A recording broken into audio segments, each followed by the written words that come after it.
Hello students, आइए आज हम पढ़ते हैं प्रतिरोधकता पर ताप का प्रभाव, effect of temperature on resistivity. और इसके बाद एक और टॉपिक पढ़ेंगे हम लोग आज ही कि भाई ये जो प्रतिरोधकता है, ये जो प्रतिरोध है, इसके सिरों के बीच पर किसी चालक के सिरों के बीच या किसी प्रतिरोध के सिरों के बीच एक विभवांतर जोड़ देते हैं तो उसमें धारा भेजने के लिए कितनी विद्युतीय ऊर्जा खर्च करना पड़ता है और किस दर से खर्च करना पड़ता है विद्युतीय ऊर्जा, जिसको हम विद्युतीय शक्ति, इलेक्ट्रिक पावर के नाम से जानते हैं। तो आज इलेक्ट्रिक एनर्जी और इलेक्ट्रिक पावर के बारे में भी स्टडी करने वाले हैं। तो आइए हम सबसे पहले स्टडी करते हैं, अध्ययन करते हैं प्रतिरोधकता पर ताप का प्रभाव।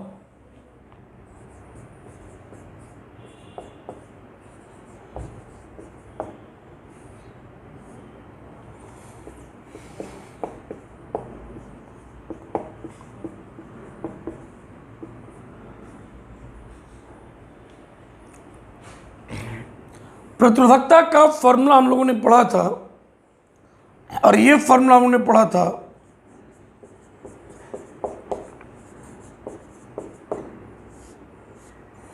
रो इक्वल्स टू, हम पढ़ चुके हैं एम बटा एन ई ए स्क्वायर टाउ। यह जो फॉर्मूला हम लोगों ने पढ़ा है प्रतिरोधकता का, इस फॉर्मूला से यह पता चल रहा है कि प्रतिरोधकता का मान इकाई आयतन में मुक्त इलेक्ट्रॉनों की संख्या n पर और औसत विश्रांति काल टाउ पर डिपेंड कर रहा है।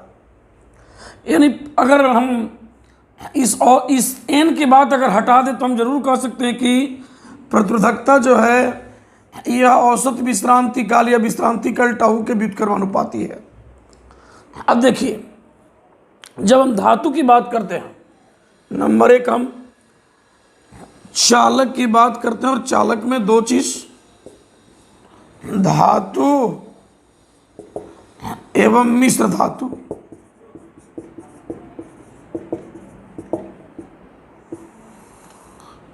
अब धातु या मिश्र धातु के बारे में हम बात करें तो चालक कहलाते हैं वो, और चालक में मुक्त इलेक्ट्रॉन पहले से होते हैं और जैसे उनको हम गर्म करते हैं, हीटेड करते हैं, जब उनको हीटिंग करते हैं तो उनके भीतर जो मुक्त इलेक्ट्रॉन है उनका जो दो क्रमागत टक्कर होता है, एक टक्कर हुआ और एक टक्कर आगे होने वाला है, उसके बीच उनका चाल बढ़ जाता है, उनका टेम्परेचर के वजह से कंपन का आयाम बढ़ जाता है, उनका चाल बढ़ जाता है और चाल बढ़ जाने से उनकी गतिज ऊर्जा बढ़ जाती है और जिसके कारण दो टक्करों के बीच का जो समय है प्रत्येक मुक्त इलेक्ट्रॉन का वह घट जाता है।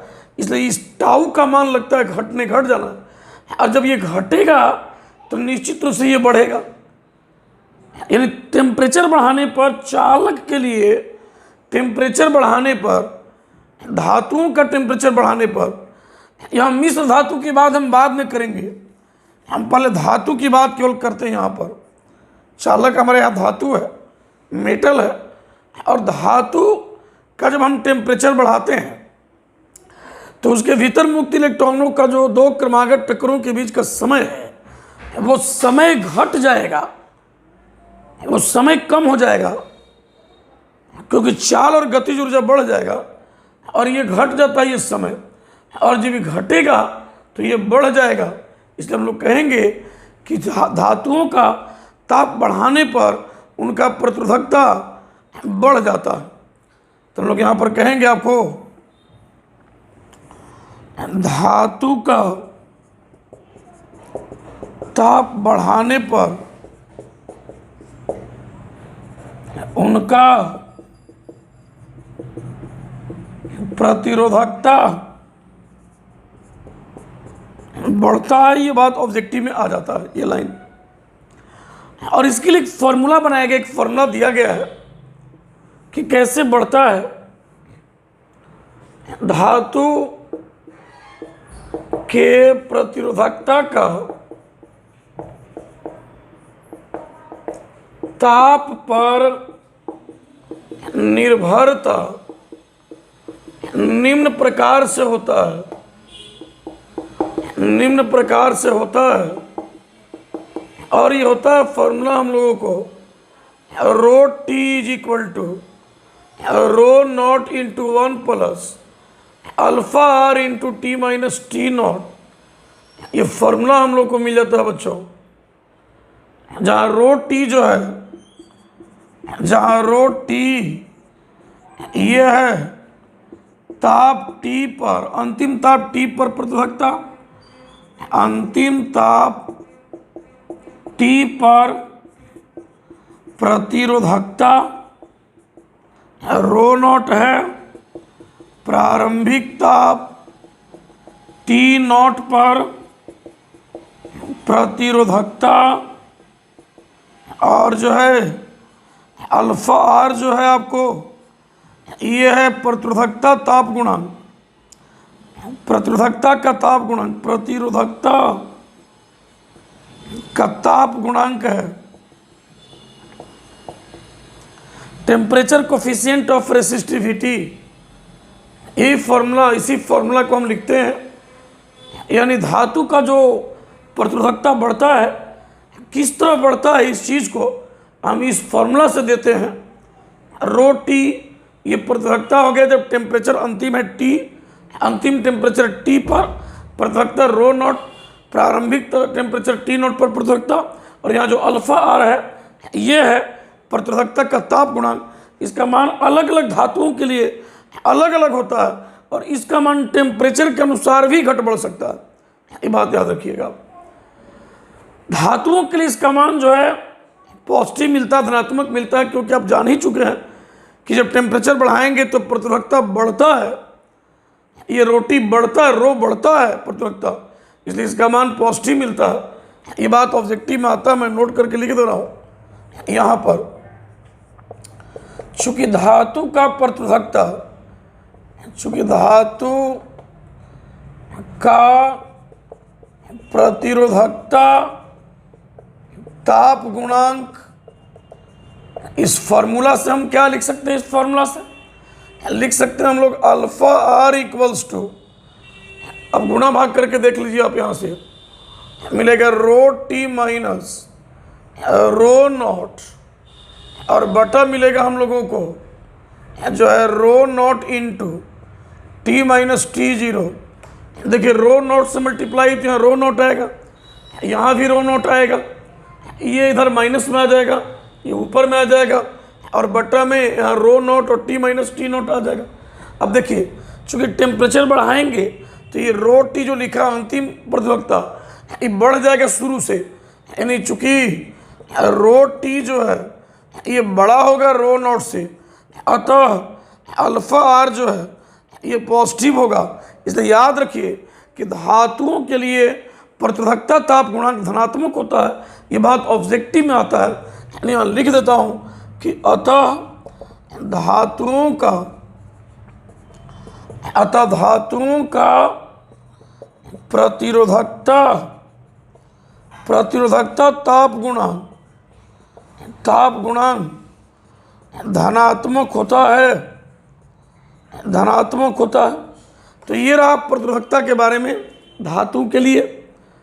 धातु जो कि एक तरह के चालक हैं, धातु चालक है, कंडक्टर हैं धातु, और उनके प्रतिरोधकता की बात कर तो प्रतिरोधकता का फॉर्मूला ये, प्रतिरोधकता का जो फॉर्मूला ये हो गया, और ये बता रहा है कि प्रतिरोधकता जो है ये विश्रांति काल टाउ पर डिपेंड कर रहा, और विश्रांति काल का मतलब ये औसत विश्रांति काल है। जितने मुक्त इलेक्ट्रॉन चालक के भीतर है, प्रत्येक मुक्त इलेक्ट्रॉन के दो क्रमागत टकरों के बीच का समय, और जब टेम्परेचर बढ़ाइएगा तो समय घटेगा, क्योंकि मुक्त इलेक्ट्रॉनों का कंपन का आयाम बढ़ेगा, चाल बढ़ जाएगा, ऊर्जा बढ़ जाएगा, गतिज ऊर्जा बढ़ जाएगी, जिसके कारण ये समय घट जाएगा, और जब समय कम होगा तो प्रतिरोधकता बढ़ जाएगा, जब प्रतिरोधकता जो है बढ़ जाएगा, और जब प्रतिरोधकता बढ़ेगा हम लोगों को तो हम कह देंगे कि भाई धातुओं का ताप बढ़ाने पर, धातु का ताप बढ़ाने पर उनका प्रतिरोधकता बढ़ता है। यह लाइन ऑब्जेक्टिव में आ चुका है, और इसके बाद एक फॉर्मूला यहाँ पर है, देख सकते हैं, और ताप गुणांक के फॉर्मूला ये अल्फा हो गया, ताप गुणांक प्रतिरोधकता ताप गुणांक होता है, धातु का प्रतिरोधकता ताप गुणांक होता है, प्रतिरोधकता का ताप गुणांक कहलाता है, और ये पॉजिटिव होता है ये बात आप नोट कीजिए। तो आगे बढ़ता हूं।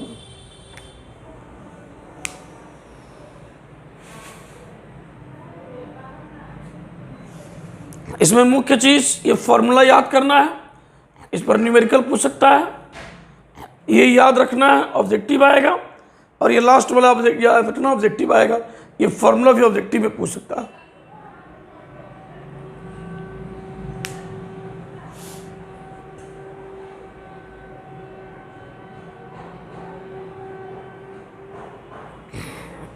अगला पॉइंट पर आता हूं मैं।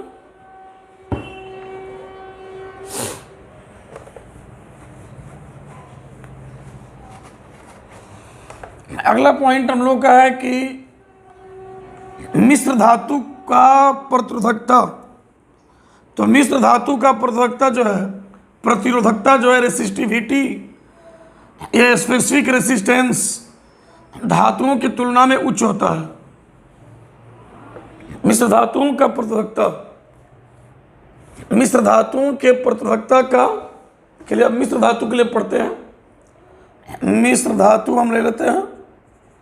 तो मिश्र धातु में क्या खासियत है? मिश्र धातु की हम बात करें अगर, तो मिश्र धातुओं का प्रतिरोधकता धातुओं की तुलना में उच्च होता है।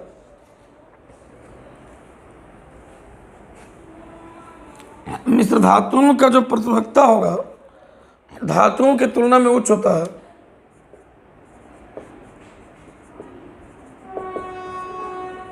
मिश्र धातुओं का प्रतिरोधकता धातुओं के तुलना में उच्च होता है। और एक बड़ा इंटरेस्टिंग बात और याद रखेंगे मिश्र धातु के लिए। मिश्र धातु कौन कौन है? जैसे नाइक्रोम हो गया, जैसे टंगस्टन हो गया, जैसे आपको ये कॉन्स्टेंटन हो गया, मैग्नीन हो गया, ये मिश्र धातु हैं। तो ये जो मिश्र धातु है, ये मिश्र धातु की जो खासियत है वो ये है आपको कि इनका प्रतिरोधकता धातुओं की तुलना में उच्च होता है, लेकिन टेम्परेचर पर इनका प्रतिरोधकता जो है बहुत कम निर्भर करता है। ताप बढ़ाने पर मिश्र धातुओं का प्रतिरोधकता पर लगभग नगण्य प्रभाव होता है, तथा मिश्र धातुओं के प्रतिरोधकता पर ताप का नगण्य प्रभाव होता है। नगण्य प्रभाव होता है भाई, प्रभाव बहुत ही कम होता है, नगण्य होता है। नगण्य प्रभाव होता है लगभग, मिश्र धातुओं का प्रतिरोधकता लगभग नहीं बदलता, लगभग ताप के साथ नगण्य बदलता है, नगण्य बदलता है। याद रखो इस बात को। तो अगर हम टेम्परेचर और प्रतिरोधकता के बीच ग्राफ खींचें, प्रतिरोधकता के बीच मिश्र धातु के लिए, मिश्र धातु के लिए अगर ग्राफ खींचे तो लगभग इस तरह का ग्राफ मिलता है। ऐसा लगेगा कि ताप के साथ नहीं बदल रहा, लगेगा नहीं बदल रहा है ताप के साथ। ऐसा ग्राफ हम लोग को मिल जाएगा। याद रखिए इस चीज को, नोट कर लीजिए। आगे बढ़ता हूं।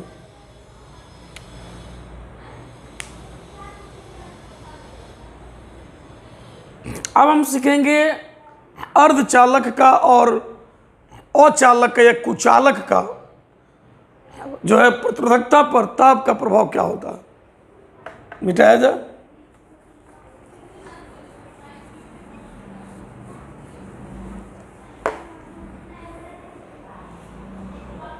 तो अचालक, पहले मिश्र धातु की हम बात करते हैं। मिश्र धातु के बारे में समझिए। मिश्र धातु समझ गए ना, अर्धचालक समझिए। अर्धचालक अर्धचालक के प्रतिरोधकता पर ताप का प्रभाव, अर्धचालक के प्रतिरोधकता का पर ताप का प्रभाव। तो अर्धचालक की अगर हम बात करें, पहले प्रतिरोधकता का फॉर्मूला अगर लिखे तो क्या मिलता है? प्रतिरोधकता का फॉर्मूला मिलता है हम लोगों को, प्रतिरोधकता का फॉर्मूला मिलता है rho is equal to m by n e square tau. और अर्धचालक का एक खासियत है सेमीकंडक्टर का कि उसमें कमरे के ताप या उससे उस ताप पर कुछ मुक्त इलेक्ट्रॉन होते हैं, लेकिन धातुओं के जैसा नहीं होते हैं। कुछ थोड़ा बहुत मुक्त इलेक्ट्रॉन होते हैं कमरे के ताप या उससे उस ताप पर, लेकिन इतना नहीं होते हैं कि उनसे विद्युत धारा का प्रवाह हो सके। इसलिए जब हम अर्धचालक का ताप बढ़ाते हैं, टेम्परेचर बढ़ाते हैं, तो जो पहले से कुछ मुक्त इलेक्ट्रॉन है थोड़ा बहुत, उनके दो टक्करों के बीच का समय तो घटता जरूर है, ये टाउ घटने लगता उनका, लेकिन इस टाउ के घटने के कंपैरिजन में, इस टाउ के घटने की तुलना में अर्धचालक में इकाई आयतन के मुक्त इलेक्ट्रॉन की जो संख्या है वह तेजी से बढ़ता है। ये तेजी से बढ़ेगा, तभी जब ये नीचे वाला बढ़ेगा, ये घटेगा जरूर लेकिन बड़ी कम, लेकिन ये तेजी से बढ़ेगा। ये जब ये बढ़ेगा तेजी से ताप बढ़ाने पर, टेम्परेचर बढ़ाने पर, जब ये नीचे वाला ये बढ़ेगा तो निश्चित है कि घटेगा। तो ये याद रखिए कि अर्धचालक का ताप बढ़ाने पर उसका प्रतिरोधकता घटने लगता है, ये जान लीजिए। यानी हम कहेंगे कि अर्धचालक का ताप बढ़ाने पर टाउ कुछ घटता है, लेकिन इसके तुलना में जो इकाई आयतन में मुक्त इलेक्ट्रॉनों की संख्या, इकाई आयतन में मुक्त इलेक्ट्रॉनों की संख्या स्मॉल एन काफ़ी तेजी से बढ़ता है, जो है अतः काफ़ी बढ़ता है, तेजी से नहीं लिखेंगे, काफ़ी अधिक होता है, अधिक बढ़ता है, एन अधिक बढ़ता है। अतः जो है ताप बढ़ाने पर अर्धचालक का प्रतिरोधकता घटता है। ये ऑब्जेक्टिव में आ चुका है। तो मेन लाइन यही बात याद रखना है कि ताप बढ़ाने पर अर्धचालक का प्रतिरोधकता घटता है, अर्धचालक का प्रतिरोधक क्या होता है? घटता है भाई। तो ये बात हम लोग याद रखेंगे। और ताप और प्रतिरोधकता के बीच ग्राफ खींचे अगर अर्धचालक के लिए ताप और प्रतिरोधकता के बीच अगर ग्राफ खींचा जाए तो ग्राफ देखिए हम लोग को इस तरह से मिलेगा। हम लोग को ध्यान दीजिएगा, अर्धचालक के लिए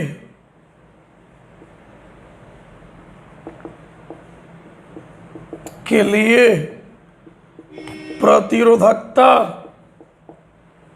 एवं ताप के बीच ग्राफ अगर खींचे, वो ग्राफ इस तरह से मिलेगा भाई, वो ग्राफ इस तरह से मिलेगा। इधर हम लोग ले लेंगे आपको प्रतिरोधकता रो और इधर ताप ले लेंगे, और ग्राफ इस तरह से मिलता, इस तरह से ग्राफ मिलता हम लोगों को। देखिए घट रहा है, जैसे टेम्परेचर बढ़ा रहे हैं प्रतिरोधकता का ग्राफ नीचे आ रहा है, रो का मान जो है घट रहा है। ये ग्राफ याद रखेंगे हम लोग। ग्राफ भी आ सकता है क्वेश्चन में, और ये लाइन ऑब्जेक्टिव में हमेशा आया हुआ है, इसको आप याद रखिए। ये नोट आपको कर लेना।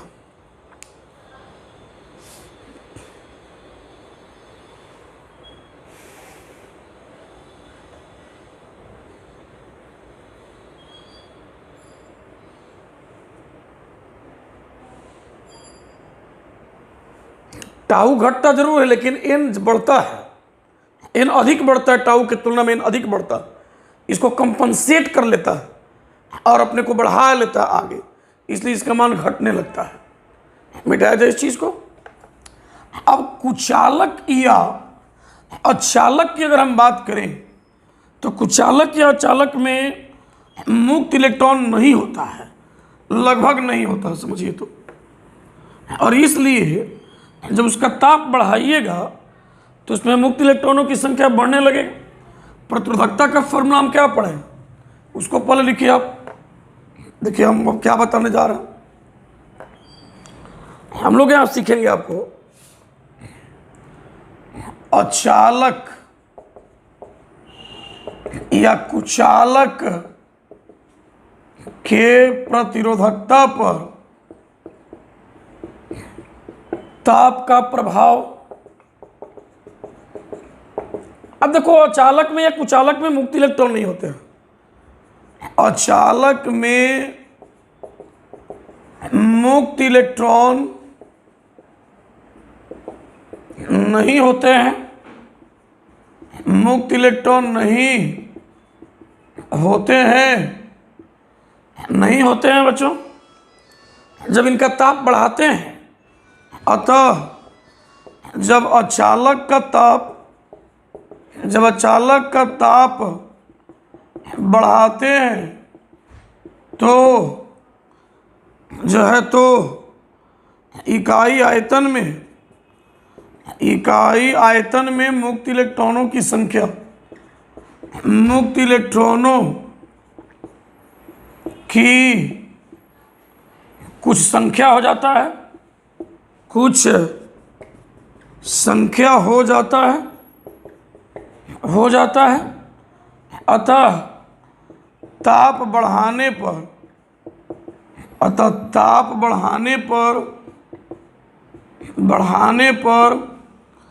अचालक का प्रतिरोधकता घटता है। घटेगा क्यों भाई?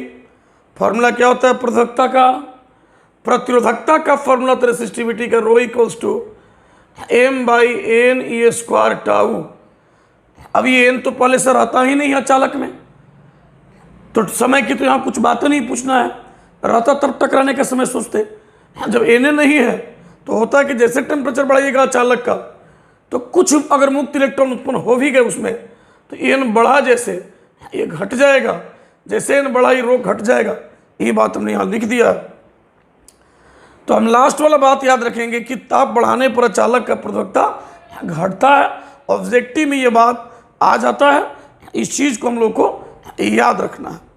और आइए अब हम लोग आगे पढ़ते हैं। इसी तरह से थोड़ा प्रतिरोध के बारे में जान लेते हैं कि प्रतिरोध पर जो है ताप का प्रभाव क्या होता है, उसको भी एक एक लाइन जान लेते हैं। धातुओं के लिए, अर्धचालक के लिए और अचालक के लिए, प्रतिरोध के लिए भी प्रतिरोधकता मेन है। इस चीज़ को मैंने बता दिया, एग्जाम में हमेशा आता है। मिटाया जा सकता है, चलिए मिटा देता हूँ।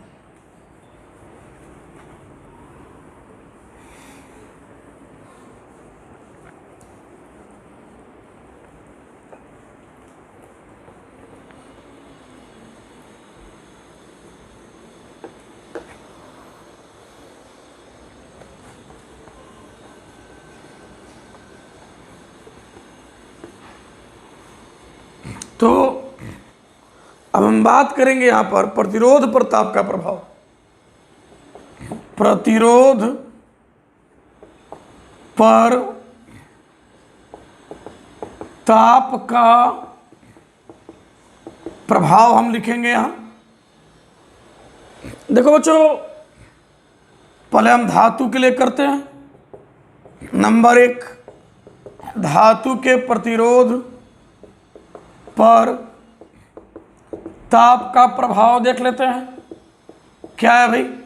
प्रतिरोध का फॉर्मूला क्या होता है? R equals to mL/NE² tau. होता क्या है कि जैसे टेम्परेचर बढ़ाइएगा, धातु के भीतर पहले से मुक्त इलेक्ट्रॉन होते हैं, जैसे टेम्परेचर बढ़ाइएगा दो क्रमागत टक्करों के बीच हर मुक्त इलेक्ट्रॉन का जो टक्कर का समय है वो घटेगा, मतलब ये टाउ घटेगा, ये औसत समय है। सभी मुक्त इलेक्ट्रॉनों के दो क्रमागत टक्करों के बीच का औसत समय है, ये घटेगा और ये घटेगा तो ये बढ़ जाएगा। तो हम लोग कहेंगे कि ताप बढ़ाने पर धातुओं का प्रतिरोध, अब प्रतिरोध की बात कर रहा हूँ, प्रतिरोध बढ़ता है, ये बात ऑब्जेक्टिव में आ चुका है, याद रखिए। यही सही बात तो प्रतिरोधकता भी मिला था, वही बात भी मिल गया यहाँ। तथा धातुओं का प्रतिरोध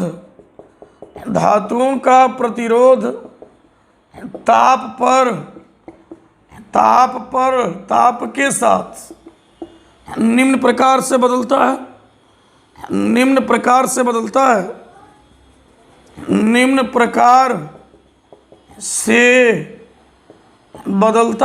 फॉर्मूला ऐसा मिलेगा, R = R0 × 1 + alpha × T - T0। इस तरह से मिलेगा हम लोगों को, जहाँ R क्या हो गया, अंतिम ताप T पर प्रतिरोध, R0 प्रारंभिक ताप T0 पर प्रतिरोध, अल्फा को प्रतिरोध का ताप गुणक कहते हैं।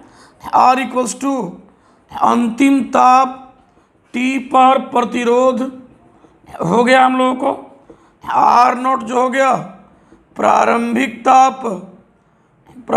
ताप T0 पर प्रतिरोध हो गया, और अल्फा जो हो गया प्रतिरोध ताप गुणांक, प्रतिरोध का ताप गुणांक कहते हैं। अलग अलग धातुओं के लिए अल्फा का मान अलग अलग होता है और इसका मान टेम्परेचर पर भी डिपेंड करता है। ये फॉर्मूला हो गया धातु के लिए, एकदम सेम ऐसे ही प्रतिरोधकता के लिए मिला था, प्रतिरोध के लिए भी ऐसा ही है, याद कर जाना हम लोगों को, ऑब्जेक्टिव में आ जाता है ये चीज़ें।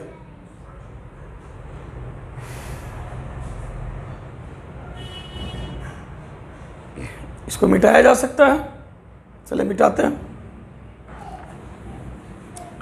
अब देखिए अर्धचालक के बारे में भी समझ लीजिए। अर्धचालक का जो प्रतिरोध है, अर्धचालक का प्रतिरोध वो अब मिश्र धातुओं के बारे में अगर पूछता है कि मिश्र धातु का प्रतिरोध, तो यहाँ भी वही बात याद रखना है कि मिश्र धातुओं का जो प्रतिरोध होता है धातुओं की तुलना में काफ़ी उच्च होता है, और टेम्परेचर पर उनके प्रतिरोध पर प्रभाव नहीं पड़ता। और इसीलिए तो हम लोग मिश्र धातुओं का उपयोग करके जो है आपको, जैसे मान लीजिए कि विद्युतीय हीटर में हम लोग नाइक्रोम का तार का उपयोग करते हैं हीटर में, हैं। इसी तरह टंगस्टन का फिलामेंट उपयोग करते हैं बल्ब में, इस ऑब्जेक्टिव में आ जाता है। क्यों ये सब करते हैं? इसी तरह बहुत सारे जो प्रायोगिक उपकरण हैं उनमें हम लोग, जैसे रेसिस्टेंस बॉक्स हो गया, चाहे और भी चीज़ें हैं, उसमें हम लोग कॉन्स्टेंटन या मैग्नीज मिश्र धातु के तार को लेते हैं, ताकि टेम्परेचर बहुत बढ़ भी जाएगा तो उनके प्रतिरोध पर लगभग प्रभाव नहीं होता है, ये बात याद रखिएगा। तो उनका जो प्रतिरोध होता है वो ताप पर लगभग नगण्य निर्भर करता है, निर्भर नहीं करता, लगभग ताप बढ़ाने पर उनका प्रतिरोध लगभग नहीं बदलता है, याद रखिए। मिश्र धातुओं की बात कर रहे हैं। अब हम बात करेंगे यहाँ पर आपको अर्धचालक का, एक लाइन है उसमें आगे बढ़ जाऊंगा। अर्धचालक एवं अचालक, यहाँ दोनों ले लीजिए, कुचालक, दोनों की अगर बात करें तो टेम्परेचर बढ़ाने पर उनका प्रतिरोध जो है वो घटता है, यानी ताप बढ़ाने पर अर्धचालक का प्रतिरोध घटता है एवं ताप बढ़ाने पर कुचालक का प्रतिरोध भी घटता है। ये बात हम लोग याद रख सकते हैं, नोट कर लेना है, ऑब्जेक्टिव में आ जाता है, नोट कर लीजिए। आगे बढ़ता हूँ मैं। अब आज का मेन पढ़ाई, जो मुख्य पढ़ाई है हम लोगों को, मेन पढ़ाई हम लोगों को यहाँ पर देखिए क्या है। आगे बढ़ता हूँ।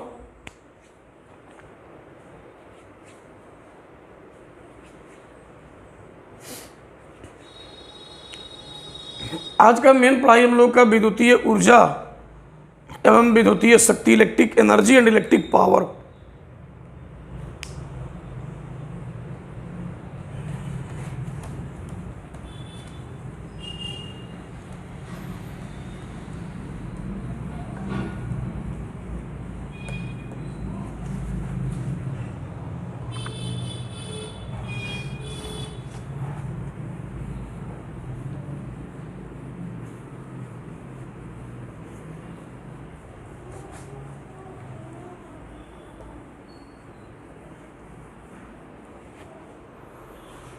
विद्युतीय ऊर्जा एवं विद्युतीय शक्ति हम बात करेंगे। विद्युतीय ऊर्जा का हम बात करेंगे, इलेक्ट्रिक एनर्जी की हम बात करेंगे आज कि इलेक्ट्रिक एनर्जी क्या होता है। अब देखिए, अगर आपको कोई एक प्रतिरोध दे दिया जाए, कोई प्रतिरोध अगर ऐसे दे दिया जाए, इस तरह से दे दिया जाए और कहा जाए कि इसमें धारा भेजिए, तो इसके भीतर आवेश को चलाने के लिए आपको ऊर्जा खर्च करना पड़ेगा। क्यों? क्योंकि जब तक आप विभवांतर नहीं जोड़िएगा, इसके भीतर विद्युतीय चित्र स्थापित नहीं कीजिएगा, अब विभवांतर कैसे जुड़ जाएगा? जब तक कोई बैटरी यूज नहीं करेंगे, जब तक कोई सेल नहीं यूज करेंगे। और एक बात और देखिए, अगर आपने बैटरी जोड़ दिया तो क्या होगा? अगर हम लोगों ने इस तरह से बैटरी जोड़ दिया, तो बैटरी जोड़ देने के बाद इसके भीतर के हर मुक्त इलेक्ट्रॉनों को जो है दो टक्करों के बीच त्वरण मिलता है। इसके भीतर विद्युतीय क्षेत्र यह स्थापित ही विभवांतर कर देता है, जिससे त्वरण मिलता है। और जैसे उसका चाल बढ़ता है, बढ़ते बढ़ते जैसे वो आगे बढ़ता है, उसकी कुछ गतिज ऊर्जा बढ़ती है, ये बढ़ा देता है गतिज ऊर्जा को विद्युत क्षेत्र स्थापित करके। और जैसे वो आगे बढ़ता है, एक जगह से दूसरी जगह जैसे आगे बढ़ता है, वो परमाणु से टकरा जाता है और अपनी ऊर्जा को उसको दे देता है, परमाणु को। फिर आगे बढ़ेगा वो इलेक्ट्रॉन, मुक्त इलेक्ट्रॉन, फिर आगे बढ़ेगा और कहीं ना कहीं किसी परमाणु से टकरा जाएगा या किसी आयन से टकरा जाएगा, इस चालक पदार्थ के आयन या परमाणु से। फिर अपनी जो बढ़ी हुई उसकी गतिज ऊर्जा थी, उसको फिर उसको दे देगा वो। यानी यहाँ से यहाँ तक अगर मुक्त इलेक्ट्रॉन आ रहे हैं, या यहाँ से यहाँ तक अगर मुक्त इलेक्ट्रॉन आ रहे हैं, विद्युत क्षेत्र के विपरीत दर मुक्त इलेक्ट्रॉन यहाँ से अगर पहुँच रहे हैं, तो यहाँ से यहाँ तक पहुँचने के दौरान वो कई बार इस चालक के परमाणुओं से या आयनों से टकराकर अपनी गतिज ऊर्जा को कई बार उनको दे देते हैं। और जो परमाणुओं को गतिज ऊर्जा मिलता है, उसके कारण यह चालक गर्म हो जाता है और जो ऊर्जा इसने खर्च किया उस इलेक्ट्रॉन को चलाने में, यहाँ से यहाँ तक लाने में, मुक्त इलेक्ट्रॉनों को चलाने में, वो ऊर्जा इस चालक को उष्मा ऊर्जा के रूप में मिल जाता है। तो जितना ये ऊर्जा खर्च कर रहा है ताकि इलेक्ट्रॉनों को यहाँ से यहाँ ला दे, इलेक्ट्रॉनों को इसमें चला दे, विद्युत क्षेत्र के विपरीत जितनी ऊर्जा खर्च कर रहा, और जब तक इलेक्ट्रॉन को अपवाह वेग नहीं मिलेगा तब तक इसमें धारा नहीं बहेगा। यानी ये कहें कि इस विभवांतर के स्रोत द्वारा, इस सेल या बैटरी द्वारा इस परिपथ में विद्युत धारा मेंटेन रखने के लिए, बनाए रखने के लिए विद्युत ऊर्जा खर्च करना पड़ता है। और उसी ऊर्जा को हम लोग कहते हैं विद्युतीय ऊर्जा। यही परिभाषा हो जाएगा। परिभाषा विद्युत ऊर्जा के हम क्या देंगे कि किसी विभवांतर के स्रोत द्वारा, यानी किसी सेल या बैटरी द्वारा किसी विद्युतीय परिपथ में विद्युत धारा बनाए रखने के लिए जितनी ऊर्जा खर्च किया जाता है, जितनी ऊर्जा खर्च की जाती है, उसे विद्युतीय ऊर्जा कहते हैं। एक बार डेफिनेशन मैं लिख दे रहा हूं यहां पर। किसी विभवांतर के स्रोत द्वारा विद्युतीय परिपथ में, किसी विद्युतीय परिपथ में, किसी विद्युतीय परिपथ में विद्युत धारा बनाए रखने के लिए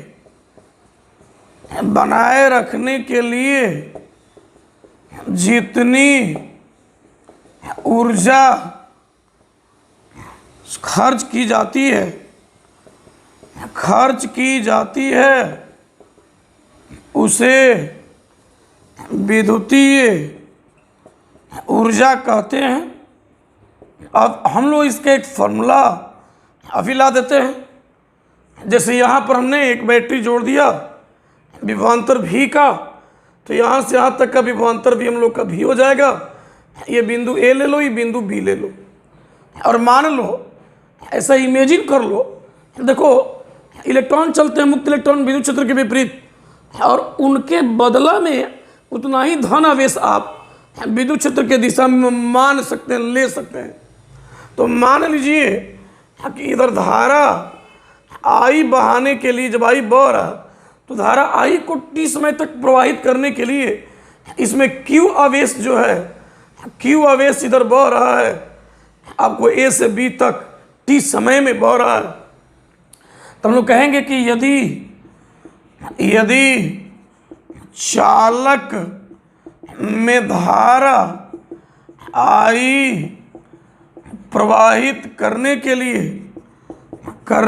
लिए टी समय में क्यू आवेश ए से बी पर जाता हो, तो इसके लिए जो है कार्य, इस बैटरी द्वारा कार्य, इसके लिए बैटरी द्वारा कार्य, यहाँ विभवांतर का स्रोत तो बैटरी ना हो गया, जो कार्य होगा W इक्वल्स टू हो जाएगा ये Q into V A minus V B, W equals to Q into V लिख सकते हैं।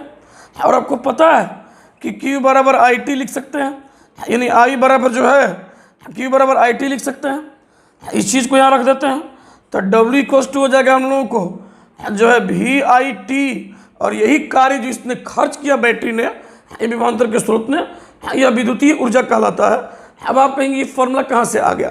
विभवांतर वाले फॉर्मूला को याद कीजिए। आप क्या जानते हैं आप कि अगर मान लीजिए एक बिंदु यहाँ ए और दूसरा बिंदु यहाँ पर बी, और विभवांतर वी ए माइनस बी बी कोई पूछता, तो हम लोग पढ़े हैं कि इकाई धन आवेश को बी से ए तक चलाने में कार्य को ये विभवांतर कहते हैं, इकाई धन आवेश को बी से। लेकिन कैसे चलाने में कार्य?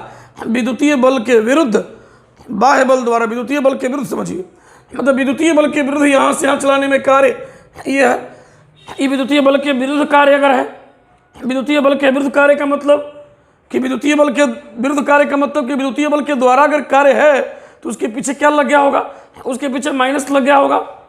देखिए इस बात को, तो आपसे कोई ये पूछता, उल्टा अगर पूछ दे कि चलो भाई, अच्छा एक बात और, विद्युतीय बल के विरुद्ध यहाँ से यहाँ चलाने में कार्य, विद्युतीय बल के विरुद्ध यहाँ से यहाँ चलाने में कार्य, विद्युतीय बल के विरुद्ध, कोई पूछे कि विद्युतीय बल के द्वारा कार्य ले आइए, तो अगर विद्युतीय बल के विरुद्ध कार्य मालूम है, अब विद्युतीय बल के द्वारा अगर लिखना हम लोग को, विद्युतीय बल के विरुद्ध अगर कार्य मालूम है, ये हम लोग को विद्युतीय बल के विरुद्ध कार्य है, ए से बी तक चलाओगे तो वी बी माइनस भी ए मिलेगा, वी बी माइनस भी, ए से बी चलाओगे तो विद्युतीय बल के विरुद्ध कार्य मिलेगा वी बी माइनस भी ए। अब विद्युतीय बल के द्वारा कार्य निकला है तो उलट देंगे, माइनस लगा देंगे, V A minus V B.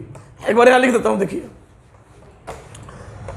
We B minus V A का मतलब होगा विद्युतीय बल के विरुद्ध कार्य, इकाई आवेश को चलाने में विद्युतीय बल के विरुद्ध कार्य, इकाई धन आवेश को ए से बी से ए पर, यहाँ वी बी वन भी है ना, ए से बी पर, ए से बी पर, ए से बी पर, इकाई धन आवेश को ए से बी पर चलाने में विद्युतीय बल के विरुद्ध कार्य, विद्युतीय बल के विरुद्ध कार्य, और विरुद्ध कार्य मालूम है अगर उसके द्वारा कार्य निकालना है तो इसके पीछे माइनस लगा देंगे। अतः ए से बी पर इकाई आवेश को चलाने में, इकाई धन आवेश को चलाने में, आवेश को चलाने में विद्युतीय बल के द्वारा कार्य, विद्युतीय क्षेत्र के द्वारा, चाहे विद्युतीय बल द्वारा कार्य अगर पूछते तो ये हो जाएगा हम लोगों को, जो इसके पीछे माइनस लगा दीजिए, यानी माइनस वी बी माइनस भी ए, ये हो जाएगा we A minus V B. और यहाँ विद्युतीय बल के द्वारा ही कार्य हो रहा है, विद्युतीय क्षेत्र के द्वारा कार्य हो रहा है, क्योंकि क्षेत्र इस दिशा में बना हुआ है, इस दिशा में बना हुआ है, इस आवेश को उधर लेकर जा रहा है, वो क्षेत्र वही क्षेत्र लेकर जा रहा है, जान लीजिए, यही वो, ये उस क्षेत्र को स्थापित कर रहा है, और वही क्षेत्र इस धन आवेश को इधर लेकर जा रहा है। तो विद्युतीय बल के द्वारा कार्य लिखना है, इसलिए हम लोग VA माइनस VB यूज कर लिए हैं, और VA माइनस VB भी होगा, धनात्मक आएगा, क्योंकि धारा बहता है उच्च विभव से निम्न विभव की ओर। इस फिगर में VA जो है बड़ा है VB से, तो VA माइनस VB यहाँ लिखा गया है, यहाँ लिखा गया आपको VA माइनस VB जो विभवांतर V हो गया, और Q बराबर IT लगा देंगे तो W बराबर VIT, और यही कार्य विद्युतीय ऊर्जा कहलाएगा। यह कार्य जो है, यह कार्य विद्युतीय ऊर्जा कहलाता है, ऊर्जा कहलाता है। ये हम लोग को मिल गया, यानी विद्युतीय ऊर्जा के लिए जो फॉर्मूला मिल गया हम लोगों को, लास्ट में यहाँ लिख दे रहा हूँ, लास्ट में यहाँ लिख दे रहा हूँ, विद्युतीय ऊर्जा के लिए फॉर्मूला हम लोग को मिल गया E = VIT। ये फॉर्मूला हम लोग को मिल गया। इसको और भी एक दो तरह से लिख सकते हैं, इसको पहले समझ लीजिए आप। ये इस फिगर को भी समझ लीजिएगा, ये चीज कि विद्युतीय बल के विरुद्ध जो कार्य होता है, VB माइनस VA मतलब इकाई धनावेश को A से B पर उल्टा लेते हैं, V माइनस VA तो A से B चलाना है, चलाने में विद्युतीय बल के विरुद्ध कार्य। हाँ, तो A से B पर इकाई धनावेश को चलाने में विद्युतीय बल द्वारा कार्य लिखना हो तो इस कार्य के पीछे माइनस लगा देंगे, माइनस लगाएंगे तो VA माइनस VB बन जाएगा ये। और यही बात हमने यही यूज करा है। क्यों यूज किया है?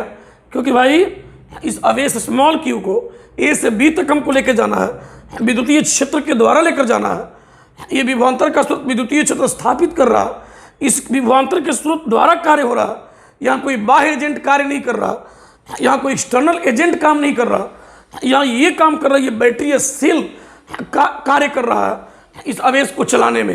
इसलिए हम लोग यहाँ VA माइनस VB लेंगे, W = Q × VA minus VB, जो इतना हो जाएगा, जिसको हम इतना लिख सकते हैं। तो ये रहा फॉर्मूला विद्युतीय ऊर्जा का। विद्युतीय ऊर्जा का ये फॉर्मूला हो जाएगा हम लोगों को, देख लीजिए। तो आगे बढ़ता हूँ।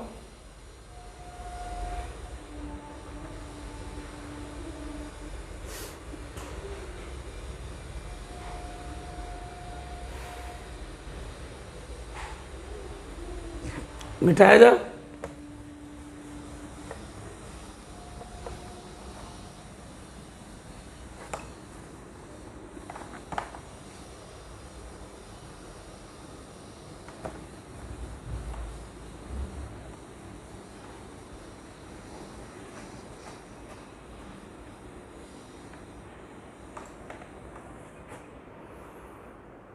तो जो हमें फॉर्मूला मिला है विद्युतीय ऊर्जा का, यहाँ पर मिला है, देख सकते हैं आप।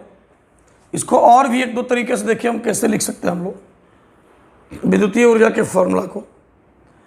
यानी विद्युतीय ऊर्जा का जो फॉर्मूला मिल गया हम लोगों को, विद्युतीय ऊर्जा का फॉर्मूला यानी स्मॉल t समय में R प्रतिरोध के परिपथ में, R प्रतिरोध वाले किसी परिपथ में I धारा भेजने में जो ऊर्जा खर्च करेगा विभवांतर का स्रोत, जिसको हम विद्युतीय ऊर्जा कहेंगे, वह विद्युतीय ऊर्जा हमको मिल चुका है E बराबर VIT।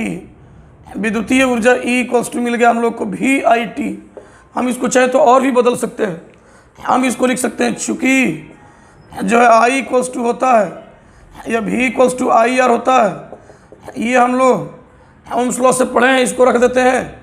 अतः हम लोग को विद्युतीय ऊर्जा का जो फॉर्मूला मिल जाएगा, विद्युतीय ऊर्जा का फॉर्मूला मिल जाएगा हम लोग को E = I² RT भी मिल सकता है, ये भी फॉर्मूला मिल गया। एक तो ये मिला है, दूसरा ये मिल गया, और एक और भी इससे हम ला सकते हैं।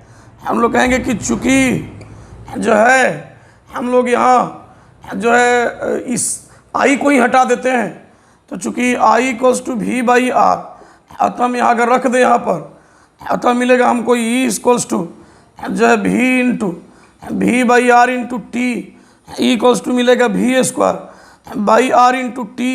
ये तीन तरह से फॉर्मूला हम लोग को विद्युतीय ऊर्जा का मिल चुका है, जिसको हम याद रख सकते हैं, देख सकते हैं। E = VIT, E = I² RT, E = V²/R × T। अब मैं ये बात कर रहा था कि जब ये ऊर्जा प्रोवाइड करता है, देता है ऊर्जा आवेश को यहाँ से यहाँ तक चलने के लिए, तो क्या वो आवेश स्मूथली चला जाता है? तो नहीं, वो आवेश आयनों या परमाणुओं से बार बार टकराता है, और अपने जो उसको दो टकरों के बीच उसको ऊर्जा बढ़ता है, और फिर टकराने पर ऊर्जा को देता है परमाणु को, फिर दो टकरों के बीच ऊर्जा बढ़ेगा, फिर दे देगा टकराने पर, बार बार ऊर्जा को देते जाता है। और इसीलिए यह विद्युतीय ऊर्जा इस चालक में उष्मा ऊर्जा के रूप में उत्पन्न हो जाता है। हम लोग इस बात को यहाँ नोट कर सकते हैं यहाँ पर कि विद्युतीय ऊर्जा जो है, यदि चालक का प्रतिरोध कैपिटल आर हो, प्रतिरोध कैपिटल आर हो, तो चालक में टी समय में धारा आई प्रवाहित करने पर उसका विद्युतीय ऊर्जा जो है, विद्युतीय ऊर्जा उष्मा ऊर्जा में बदल जाता है, उष्मा ऊर्जा में बदल जाता है।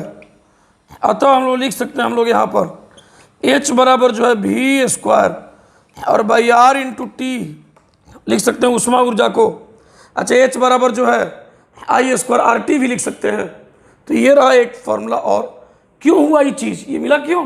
क्योंकि जैसे आवेश चलेगा वो आएंगे परमाणु से टकरा जाएगा, फिर उसको त्वरण के चलते ऊर्जा बढ़ेगा, चाल बढ़ेगा, वेग बढ़ेगा, उसका ऊर्जा बढ़ेगा, जिसके चलते फिर वो टकराएगा, फिर ऊर्जा परमाणु को दे देगा, फिर आगे बढ़ेगा और कहीं ना कहीं टकराएगा।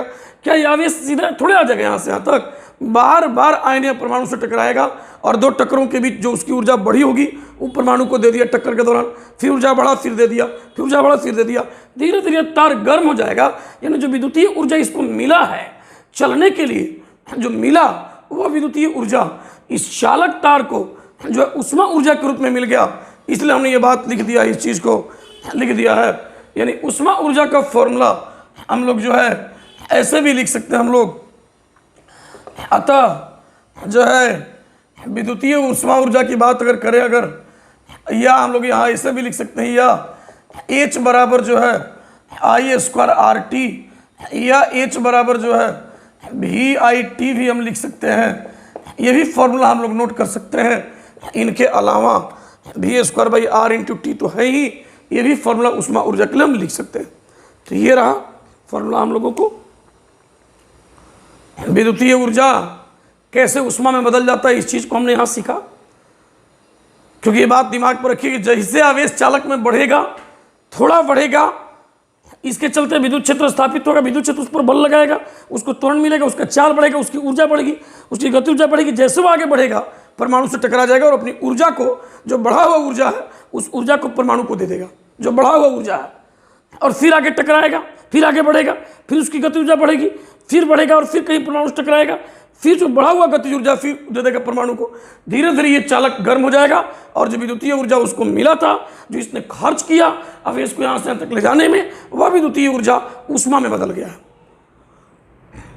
अब इस विद्युतीय ऊर्जा के मात्रक की हम बात कर लेते हैं। विद्युतीय ऊर्जा के मात्रक की बात करते हैं तो ऐसा ही मात्रक विद्युतीय ऊर्जा का जूल होता है, और एक व्यावसायिक मात्रक होता है जो किलोवाट आवर होता है, जो ऑब्जेक्टिव में खूब पूछता है। इसको मिटाता हूं।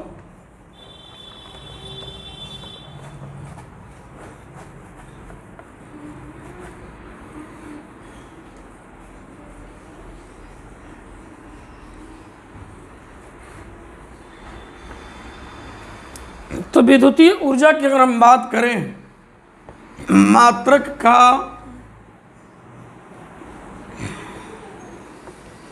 विद्युतीय ऊर्जा का मात्रक की अगर हम बात करें, देखिए ध्यान दीजिए आप यहां,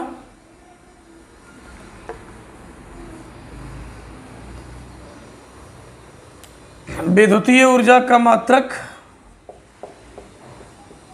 विद्युतीय ऊर्जा के मात्रक,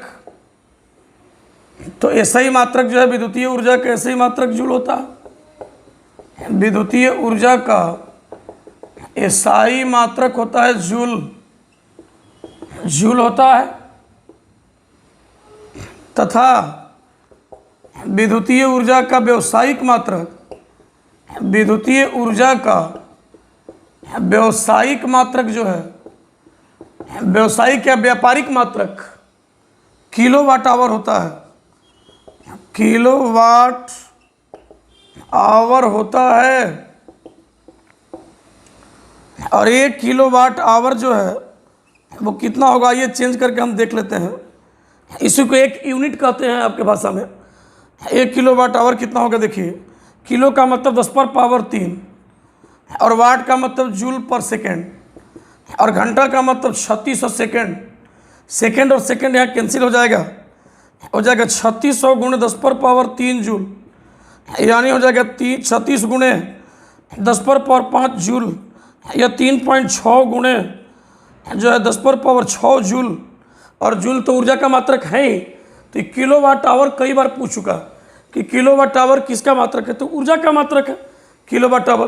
तो ये बात हमेशा ऑब्जेक्टिव में आया हुआ है किलोवाट आवर के बारे में, किसका मात्रक है, ऊर्जा का मात्रक है। देखिए जूल में चेंज कर गया, ये चीज़ हम लोग को याद रखना। अब एक अंतिम टॉपिक हम बात यहाँ करेंगे, विद्युतीय शक्ति का, इलेक्ट्रिक पावर का हम बात करेंगे। विद्युतीय शक्ति की हम बात करेंगे, इलेक्ट्रिक पावर की हम बात करेंगे। विद्युतीय शक्ति, इलेक्ट्रिक पावर मिटाया जा सकता है, चलिए मिटा देते हैं। विद्युतीय शक्ति, इलेक्ट्रिक पावर, तो बच्चों किसी विद्युतीय उपकरण में, जैसे मान लो कि बल्ब हो गया, कोई भी विद्युतीय उपकरण हो गया, पंखा हो गया, बल्ब हो गया, कोई भी किसी विद्युतीय उपकरण में विद्युत धारा बनाए रखने के लिए प्रति सेकेंड जितनी ऊर्जा खर्च किया जाता है प्रति सेकेंड, उसको हम लोग कहते हैं विद्युतीय शक्ति। जितना ऊर्जा खर्च करते हैं या जितना उष्मा ऊर्जा उसमें उत्पन्न होता है उसको कहते हैं विद्युतीय शक्ति, इलेक्ट्रिक पावर। विद्युतीय शक्ति की अगर हम बात करें, इलेक्ट्रिक पावर की अगर हम बात करें आपको, तो हम यहाँ कह सकते हैं कि किसी विद्युतीय उपकरण में, किसी विद्युतीय उपकरण में विद्युत धारा बनाए रखने के लिए, विद्युत धारा बनाए रखने के लिए प्रति सेकेंड खर्च की गई विद्युतीय ऊर्जा को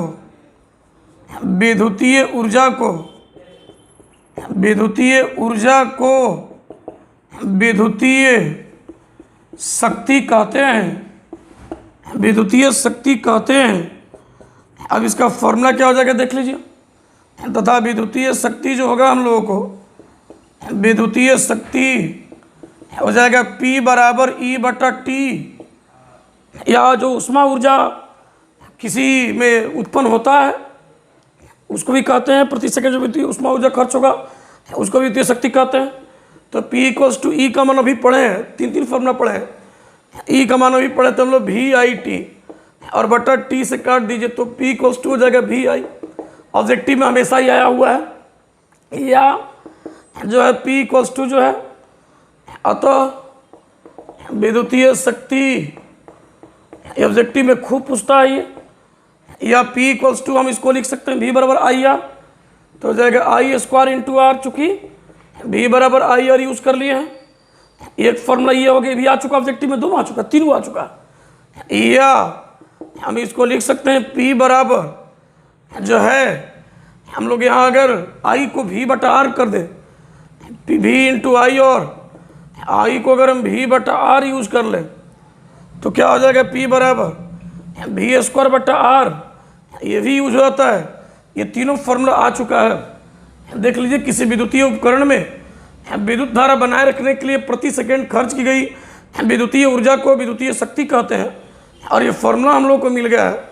जान लीजिए, विद्युतीय शक्ति जो हो गया, विद्युतीय ऊर्जा और बटा समय, प्रति एकांक समय में प्रति सेकंड में जो विद्युतीय ऊर्जा खर्च करते हैं किसी में विद्युत धारा बनाए रखने के लिए, उसी को विद्युतीय शक्ति कहते हैं हम लोग। ये हम लोग को रहा फॉर्मूला।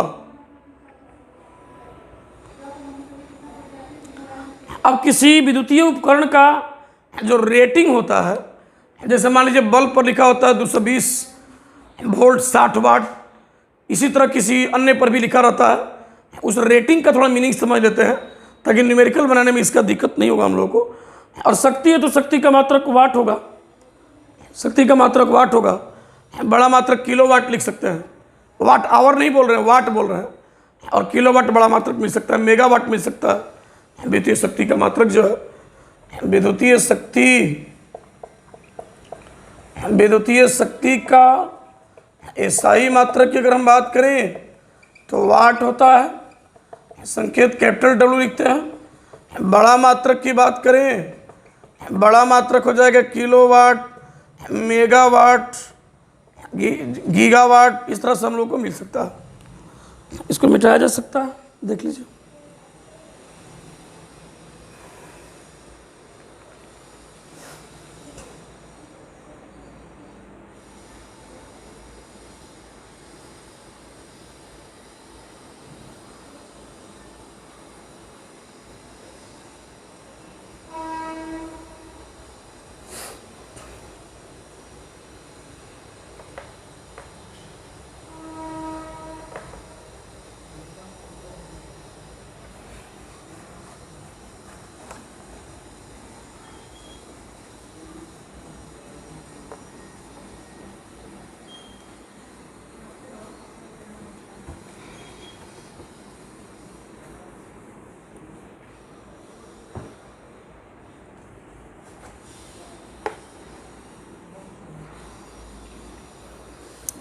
अब विद्युतीय शक्ति का रेटिंग,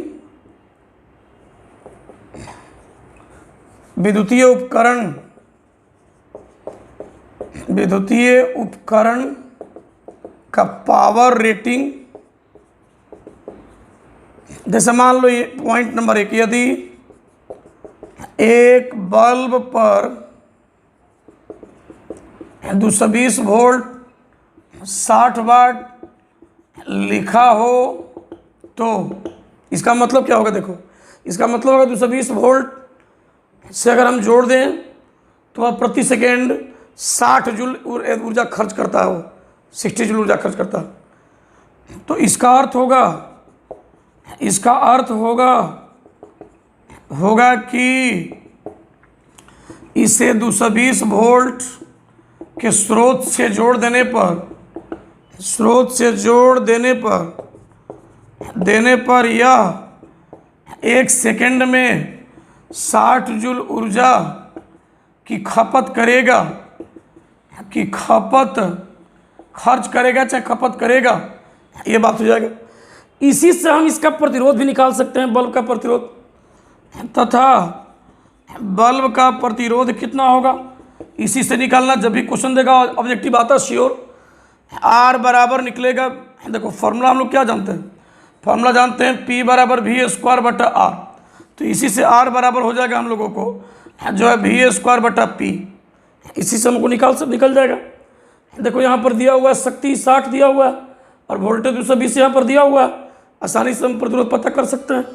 इसके लिए क्या प्रतिरोध मिलेगा, इसके लिए क्या मिलेगा, R मिल जाएगा हम लोग को 220 का स्क्वायर बटा जो 60।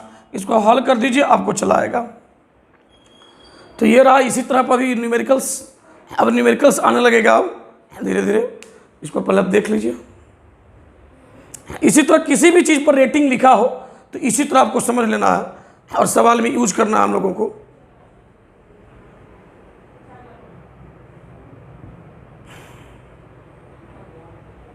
तो आज का क्लास ये इतना ही है। आगे हम लोग बढ़ेंगे अगले क्लास में, और खूब मन लगाकर पढ़िए बच्चों। धन्यवाद।